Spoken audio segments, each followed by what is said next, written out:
You're eating lunch. I couldn't wait. Dr. J said it was okay. Just some cheddar. What?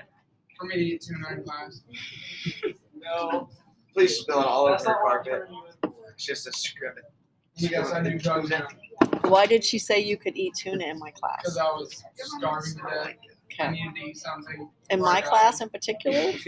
I didn't say it was class. Okay. It's a distraction. It is. It's a big one because I can smell it up here. I'm pretty Yeah. sure Oh, really? everybody around you can Okay. smell it. Good thing I can't smell. I like that smell. Okay, we are today going to look at Section 3, United States and East Asia. Your assignment for today and tomorrow is on Canvas, the open door policy. We'll look at that. You're looking at 2 political cartoons. And again, part of when we study history and look at things back in the time period of which it was created, you are going to see some very racially charged caricatures of people in this time period. I think it's important for you to see that, but in the context of what and how they were being used. So we'll look at those political cartoons at the end of this so that we can kind of make sure everybody understands what the cartoon is telling you and asking you to do. Political cartoons are really difficult for students because you have to understand the background of or the context of the cartoon to even make sense of it. So you have to understand the historical stuff that's going on for it even to make sense to you at all. So we are now looking and moving into East Asia. We now have the Philippines. We'll be moving into that area. And the reason we want to get into East Asia will be because of the resources that they have, especially this time period will be types of woods that we want. Teak, mahogany, sandalwood, those are really valuable woods. Today, if you go to a store to buy a salad bowl made out of teak, you're looking at upwards of $100 for that. Or same with mahogany. If you go to a furniture store and you buy furniture made out of real mahogany, you're going to be paying a really pricey amount for that piece of furniture. So there are our objectives, causes and consequences of Filipino insurrection, open door policy, and United States with the rising power of Japan. So this is where we are still one chapter away, bless you, from World War I, bless you, and 3 chapters away from World War II. But we are already seeing this rising threat of Japan that we will continue to look. So an insurrection is a rebellion or a revolt. And again, that is a word that if we were in the Philippines studying this time period, we would not be calling this an insurrection. We would be or a rebellion. We would be calling it a battle for independence or a revolution. Guerrilla warfare is a form of non-traditional warfare, generally by small bands of fighters. Guerrilla warfare is used when you are fighting someone larger than you. So if you are a smaller country fighting a larger country, you can only do damage with guerrilla warfare. And that guerrilla warfare would be blowing up railroad tracks, cutting supply lines, blowing up food transportation lines, attacking from the rear at night, typical fighting by guerrilla warfare because you can't meet them as one army against one army. William Howard Taft, who's going to be our future president, I think most, if any of you know about William Taft, is because he's large. He's a very, very large man, excess of 300 pounds. And one of his claims to fame is this big giant bathtub that he puts in the White House. Spheres of influence is zones in China that give European powers exclusive access to commerce. And one of the really valuable things that we are getting out of China at this time period will be opium and large quantities of opium. And John Jay will be the U.S. Secretary of State that wants the open door policy. Boxer Rebellion in the 1900s. It is a revolt by secret Chinese societies.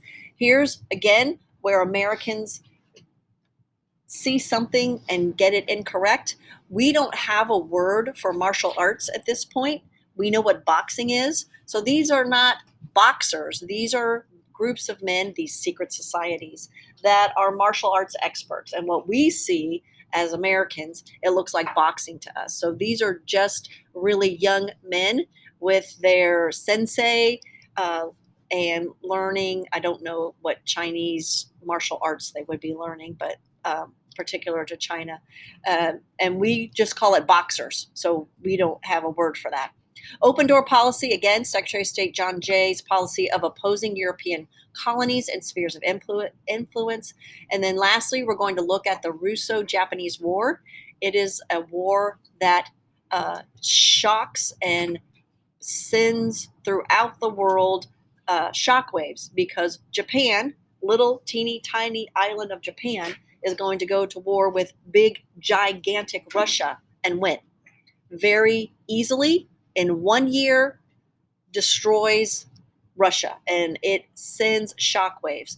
For U.S. history, it's important because the war is ended and settled by our president, Theodore Roosevelt, and he wins the Nobel Peace Prize for doing so. Lastly, gentlemen's agreement allowed Japanese children to attend public schools with whites if Japan agreed to limit their immigration. And then the big culmination of most of this chapter is the United States in 1907 has their great white fleet, and they send out this world cruise of U.S. battleships to demonstrate American naval strength. We still do that. We still have aircraft carriers in every major body of water at this moment. We have them in the Indian Ocean, in the Med, in the Atlantic, 2 carrier groups in the Pacific, and that's all they do. 8 months in, 8 months out. 1 carrier group comes in, 1 carrier group goes out. We have them in places where they can be called up at a moment's notice should there be a cause or a need for the Navy. But in 1907, this is the beginning of asserting American naval strength and fulfilling what Captain Mahan said: whoever controls the sea controls the world. So how do we get to that point? After our Spanish-American War, we got the Philippines, and we're not sure what we're doing with those islands. What the Filipinos thought was, here come the people that are going to help us overthrow the Spanish and become our own country. And that is not what happened. The Filipino nationalists thought that fought alongside Americans to overthrow Spain. We fought side by side. They helped overthrow Spain. And the idea was, and what they thought was, yay, now we get to be our own country. Very much like in our Revolutionary War, that the French came and helped us and said, yay, you're a new country. Except that's not what's going to happen with the Philippines. Juan Hidalgo used guerrilla warfare and an insurrection against the United States. So that turns around very quickly, and now the United States is being attacked. And this little insurrection is going to be more destructive. It's going to kill more people than the actual Spanish-American War, in which we got possession of the Philippines. The Philippines, again, are very desirable. They are very close to China. There are a whole bunch of islands. They have a awesome harbor at Manila Bay. And when you look for a harbor to park ships, you're looking for something that's kind of enclosed, like Pearl Harbor, that shelters your ships in the port. And that there's one way in, one way out, that you can control that entrance, and Manila Bay has that. And when in the 15, 16, and 1700s, when all of our explorers were exploring the Pacific Ocean, there were two places in particular that these men in the late 1500s said, this is a perfect place to put a navy. One is Pearl Harbor, and the other is Manila Bay. Those 2 places of all these islands were picked out way a long time ago as excellent places to put a navy. Oh, The U.S. reacted with brutality and racism. Villages are burned. So what would happen is we would take a flamethrower and light the village on fire, not attacking combatants or people who were a part of the insurrectionists. We just killed entire villages. One commander told his smith, "The more you kill and burn, the better you please me." So how does this play out back in the United States? In the United States, brutality was defended with racist statements like they must yield before the superior race.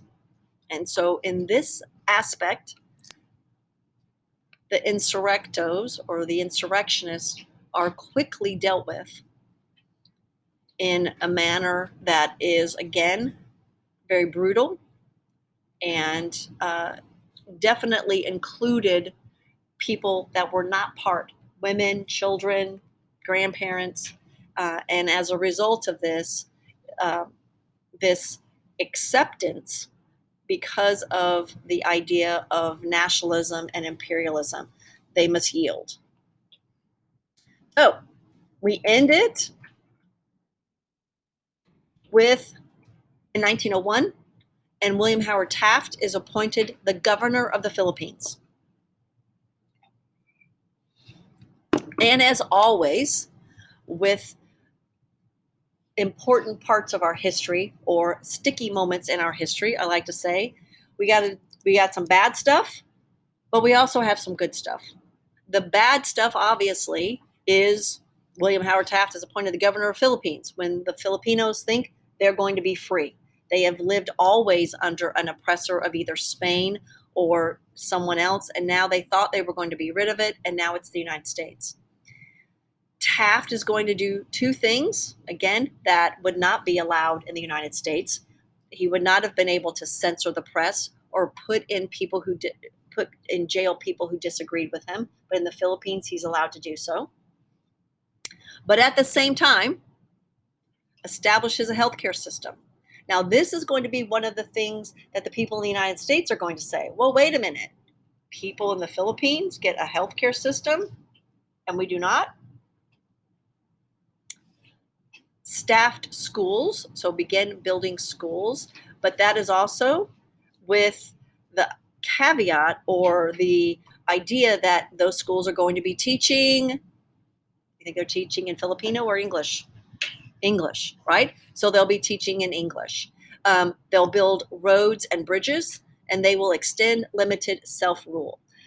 If any of you are familiar with the United States Navy, there are many, many, many Filipinos in the United States Navy. They are allowed to join the Navy. And one of the ways and one of the way that they are allowed to do that is from these schools learning English. The system, again, it's sticky parts of history that in doing good thing or in doing bad things, sometimes good things happen. And when we think we're doing good things, bad things happen. So the schools will be in English, but eventually, because of that, many of Filipinos will be allowed in and join and will join the United States Navy. Oh, now we move to China. In 1899, China was being exploited by European powers. And really, when we read this, the United States is like, we really want to be one of those powers exploiting China. We can't get in. So while we were fighting our civil war and while we were expanding our industry, Europe was carving up China. And China in political cartoons is seen as like a honeydew melon, right? A really nice, fat melon that's really easy to carve. Britain, France, Germany, and Russia carve up China and actually make that their country. It's spheres of influence. So when you're in the German spheres of influence, you're under German rule, even though you're in China. And why did that happen? It happened because China closed its doors. And while everyone else was advancing and going through industrial revolutions, China did not. And so China had no way to protect itself. It's one of the reasons in modern times China does not like influence from other countries, because for about 30 years, these countries are going to rule those parts of China. And specifically, they're in ports, right? They are in ports of call so they can get in and out. So if you notice, the United States is not listed in those spheres of influence. We cannot get in. No one will let us into the ports. Britain says nope. France says Germany will go to war with us, and Russia, absolutely not. So what John Jay says and tries to do is, we're going to take this on the spin of trying to help the Chinese. That U.S. expected the equality of treatment for commerce in China, and you should open the door and let us in. That's what the open door policy is. Open the door and let us in. And that is not going to go over very well, that open door policy. As a result, finally, in the 1900s, these Chinese secret societies, which are really just martial arts type of secret societies, begin attacking foreigners and missionaries. In attacking especially the missionaries, they most often kill women. And that's what brings an alarm to the rest of the world. And a multinational force from the United States, Europe, and Japan put down this Boxer rebellion. And again, it's martial arts, boxers. So everybody comes to participate in putting down the rebellion. For those of you that like old movies, and you like old movies about war stuff and guy movies that are really good, there is a movie called The Sand Pebbles. It stars Steve McQueen. It's from like the 1960s. It is a fantastic movie about the Boxer Rebellion. Steve McQueen in that time period was like the #1 box office draw, a very great actor. But the movie is really good about the Boxer Rebellion and the difficulty between the Chinese and the American Navy. It's a fantastic movie. It's a longer movie. It is in color. It pops up every now and then on, I think, either the movie channel AMC or T10 Movie Turner Classics or whatever that is. But it's a great movie. Those of you that enjoy really good movies about real events that don't have superheroes or magic. I shouldn't say magic because I love Harry Potter, but you know what I mean. Chinese government forced to pay for damages. So let's take a step and think about that. Foreign countries come in to China, have a war, and then the Chinese government has to pay all of these other countries for any damages. That tells you that the Chinese government is weak. And again, the imperialistic nations have control of China. Nationalistic anger and contributed to a 1911 revolt against the emperor of China, who is the last emperor. It eventually takes 20,000 soldiers, including 2,000 Americans, like these, that are marching through China's Forbidden City to put down the Boxer Rebellion. So there are our part of a Marine Corps that were attached to Marine or Navy ships, and they will march into China's Forbidden City. They will be some of the first people inside the Forbidden City. The Forbidden City was only open to the emperor and his lots and lots and lots and lots and lots of wives. I think by the time we get there, I think there's about 30 wives in there. And it's a beautiful palace. It's really the palace for the emperor. This is really the last vintage part of China that will be left, and China will slowly starting to be moved toward communism in the next 10 to 15 years. Japan. Japan also opposed European interference in China, especially by Russia. In 1904, Japan attacked a Russian fleet at Port Arthur in China, and it results in the Russo-Japanese War. And it is over very quickly. And it again sends shockwaves, not just in the Asian world, but around the world.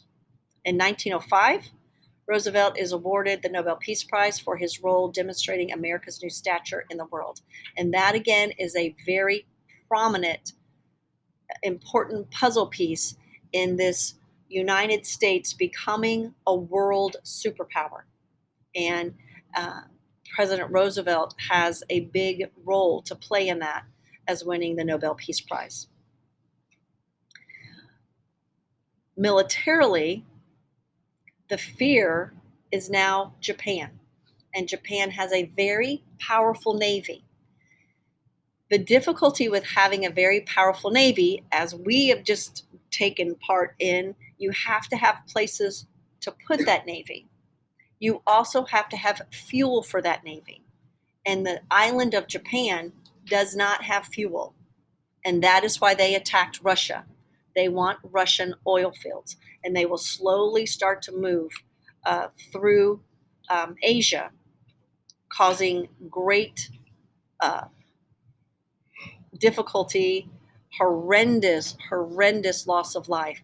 We aren't going to discuss this because obviously this is U.S. history, but I do think it's important to as the Japanese move through Asia, they will come to a place called Nanking that will be very important for them in access to oil. And in Nanking, the Japanese army is so brutal and it is so destructive to the Chinese that it becomes part of the iconic movement of people in China. Because while they're in Nanking, the Japanese army runs a contest. And every day this contest results published in the newspaper of what Japanese soldier can cut off the most heads.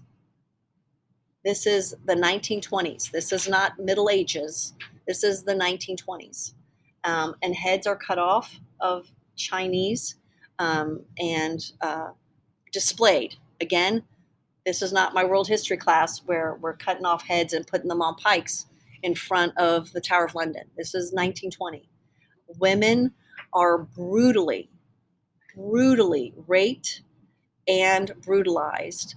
Pictures in Japanese newspapers of women that have been raped with bayonets in their private parts. This is what the Chinese are faced with as this massive Japanese assault begins in Southeast Asia. And they're after, again, oil. And China has it and Russia has it. That's just one of the things.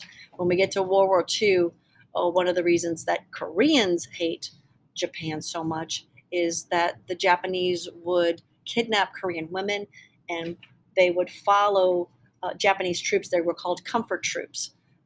They used Korean women for prostitutes and they traveled. It is horrific, this beginning of this menace rise of Japan. Again, part of that in the United States begins the prejudice of anti-Asian.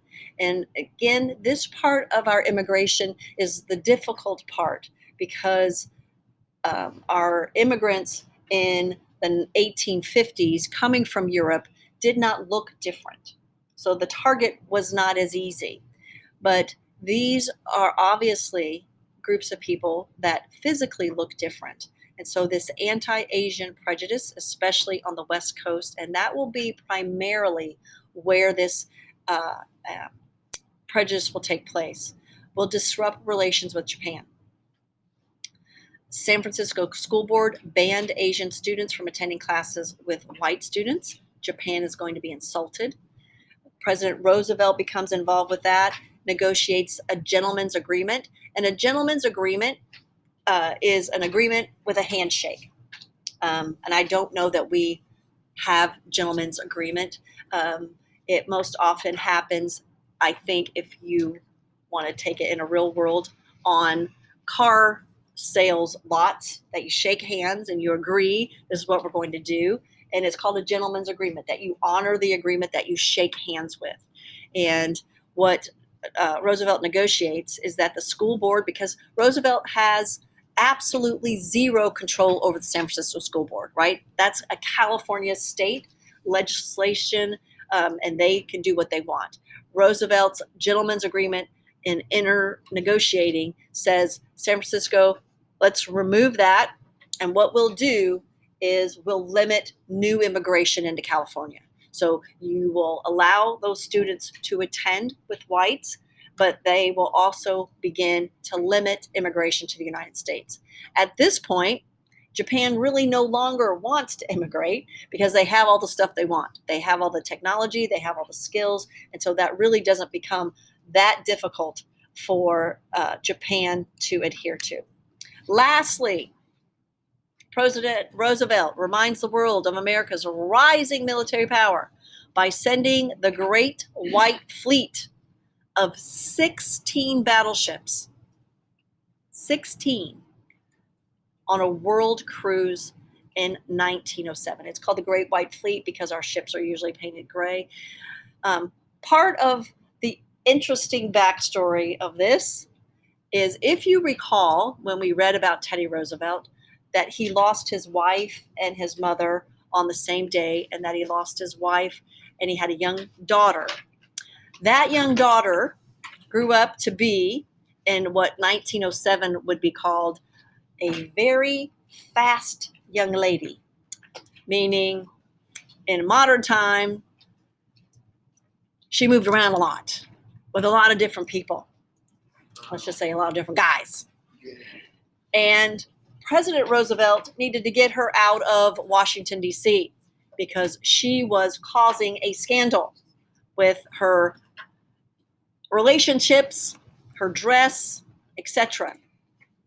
Now, why he thought it would be a good idea to send her on a ship with a whole lot of Navy guys, I do not know. But she caused scandal in every place that they went.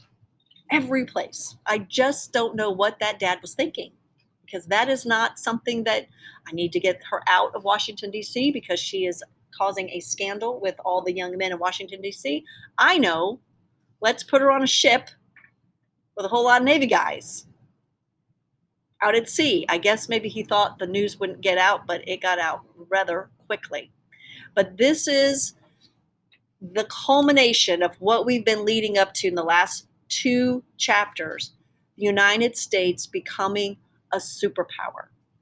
And in that aspect, again, that superpower is going to extend into the Philippines, influence competition, Asian markets, culture, etc. All right, so our assignment has us looking at, if I can put this, has us looking at political cartoons. I'm just going to pull it up this way because it's easier.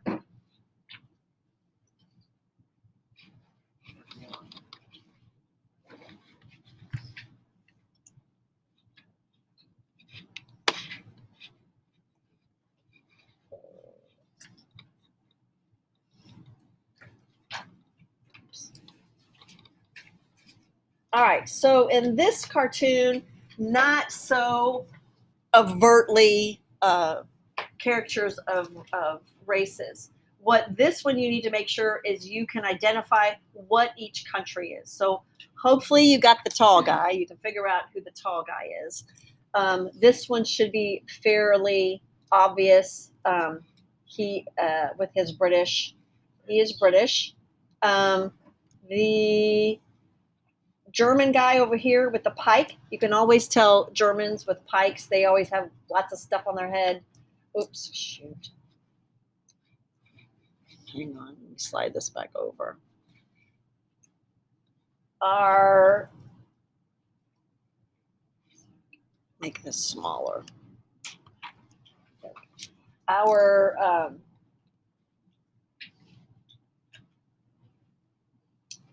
Russian guy over here with the big bear hat. And I think we have an Italian. Oh, here's the French guy. You can see his little. So that's what you need to make sure that you can figure out. Back here, we've got somebody sharpening up. They're going to carve up China. So you see down here's China, and they all have their little scissors getting ready to carve up China. And we are just standing there. We want a piece of this spheres of influence. So open door policy. And then the next one is, again, make sure you're doing it as in Kami. I had to add this as a PDF, and silly me did not leave you room. So don't put the questions, don't try to answer them there. In Kami, go to the plus and add them below. Now, this is the caricature that gets, again, using some racial overtones in this. This, again, you should know who that is. This is some kind of key. This is a different political cartoon as opposed to this one where we're just standing there, and this is what you need to look at. We're just standing there trying to get in, and now we've got this open door China, and now everyone's standing on the outside. There is Russia. There's Germany with the pike. Always the fat person is Great Britain. There's our, that's probably Austrian. No, that's French. Here's our Italian. Everybody trying to get in the door, and we've got the key. So now we're answering it in a different way about the same idea, okay? So this is what you guys have for tomorrow as well. And making sure that you understand what those people and who those people represent. If you have trouble tomorrow, just make sure you email me, and I will